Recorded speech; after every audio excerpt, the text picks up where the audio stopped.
Maxime, Jean-Paul, est-ce que tu peux te présenter rapidement s'il te plaît? bien sûr. Déjà, merci beaucoup de me recevoir. Me présenter, je dirais, à travers multiples casquettes. Dans un premier temps, auditeur financier en cabinet Deloitte. Dans un second temps, réalisateur, novice depuis peu. Et ensuite, en guise de passion, je dirais, rugbyman amateur. Et quel a été ton parcours au sein de TSM? Parcours des plus classiques, je dirais, CCA. Voilà, Donc licence, master, c'est ça. exactement. Présente-nous du coup ton parcours professionnel et ton poste actuel. Alors, depuis le début de cette année, je suis donc auditeur financier chez Deloitte. Mon poste, pardon, consiste à certifier les comptes des entreprises. Donc ça, c'est ce qui se dit de manière générale.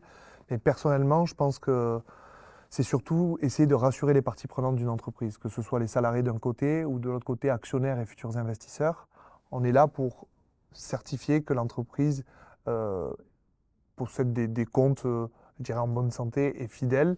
Et au-delà de ça, et personnellement, je pense que c'est le plus important, ça me permet réellement de comprendre ce qui se passe au sein d'une entreprise. Et je dois dire qu'aujourd'hui, ça me fascine. Et est-ce que tu peux nous parler un petit peu de ton grand projet? Bien sûr, ce projet, c'est un projet qui est né il y a 2 ans. Si je devais le résumer assez rapidement, ce serait dire que je suis parti à travers le monde, dans 6 pays, 4 continents, pour découvrir comment l'échec est perçu, vécu et défini à travers les pays et les cultures dans le monde.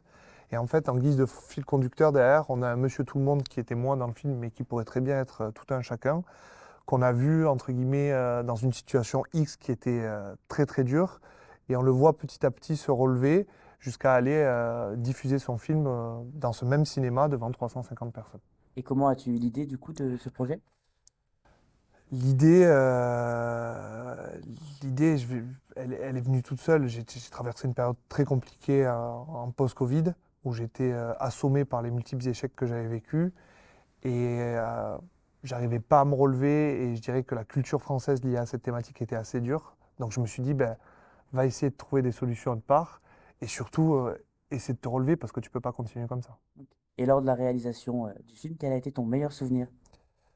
Mon meilleur souvenir, alors je dirais c'est plus en post-réalisation. Ben, j'étais à cette place-là finalement et c'était à la fin du film où je ne savais pas ce qui allait se passer. Je me demandais même si des gens allaient se lever et partir de la salle parce que mon film était mauvais. Et finalement, ben, les gens se sont levés, mais c'est à la fin du film et c'était pour applaudir. Et est-ce qu'il y a un souvenir plus difficile dont tu veux nous parler? Alors, j'en parlerai pas là, mais écoutez, si vous venez voir mon film, je vous dirai avec plaisir tout ce qui s'est passé et je vous raconterai les détails les plus croustillants. Et quel est, en quoi est-ce que ta formation à TSM t'a aidé dans la réalisation de ce projet? Bien sûr, celle de TSM, mais comme toute la formation depuis que je suis petit, on nous apprend justement à affronter des moments plus difficiles et à pouvoir se relever juste après. Il me semble que toi, tu poses souvent une question, j'ai vu sur les dernières interviews, quel est notre meilleur et pire souvenir au sein de TSM.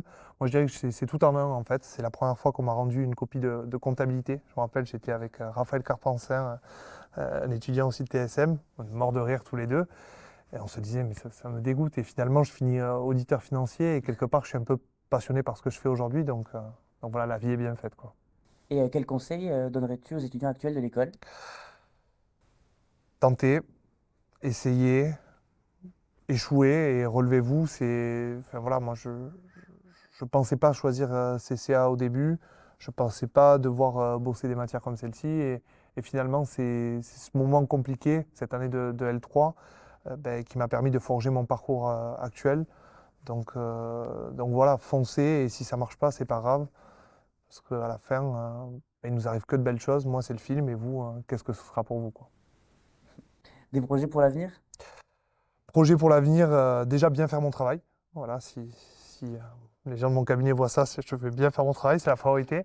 Et puis au-delà de ça, si des opportunités se présentent, bien évidemment, liées notamment à mon film, que j'essaie de continuer en parallèle, bien évidemment que j'essaierai de les saisir parce que moi, j'ai vécu une situation très compliquée que je raconte durant ce film où j'essaie au maximum de me mettre à nu.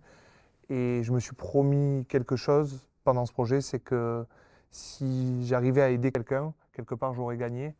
Et je me rends compte qu'en fait, une personne, ça suffit pas et j'ai envie d'aller encore plus loin et essayer de booster encore tout ça. Donc voilà, c'est pour ça que j'essaie de me battre avec ce film. Et le mot de la fin? Venez voir le Grand Saut. J'ai que ça à vous dire. Voilà, il arrive dans les salles à Toulouse. Je suis en train de me battre pour négocier les diffusions dans les cinémas. Donc venez le voir. Franchement, il y a de belles choses à apprendre et comprendre. Et moi, je me ferai un plaisir de discuter avec vous sur ce que vous avez pensé de ce documentaire. Merci beaucoup, Maxime. Merci à toi, Paul.